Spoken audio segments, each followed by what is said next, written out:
આગળની ગાડીની વાત કરીએ તો સિયા ZDI ડીઝલ બરાબર છે, સુઝુકીની ગાડી છે આ, જે ZDI ટોપ મોડલ છે ડીઝલની અંદર.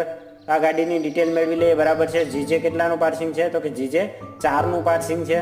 ડિટેલની માહિતી મેળવી લઈએ તો ગાડીનું નામ છે સિયા ZDI ટોપ મોડલ છે ડીઝલની અંદર. હવે એન્જિનની વાત કરીએ તો 1248 સીસીનું ડીઝલ એન્જિન આવેલું છે ગાડીની અંદર. યરની વાત કરી લઈએ તો 2016નું મોડલ છે ગાડી. કલરની વાત કરી લઈએ તો વ્હાઇટ કલરની અંદર તમને ગાડી જોવા મળશે. અને ઓનરની વાત કરીએ તો લક્ષ્મણભાઈ જોગલને ગાડી વેચવાની છે. અને ભાવતાલની વાત કરી લઈએ તો માત્ર ને માત્ર 5,21,000ની અંદર આ ગાડી વેચવાની છે. સુઝુકીની જે ડીઝલ ગાડીઓ છે એનો ભાવ થોડોક વધારે રહે છે. એનું કારણ એ છે કે અત્યારે સુઝુકી દ્વારા ડીઝલ એન્જિન આપવામાં આવતું નથી, અને જે પણ ડીઝલ એન્જિન આપવામાં આવતું તે ખૂબ જ રિફાઇન અને પાવરફુલ એન્જિન હતું. એટલે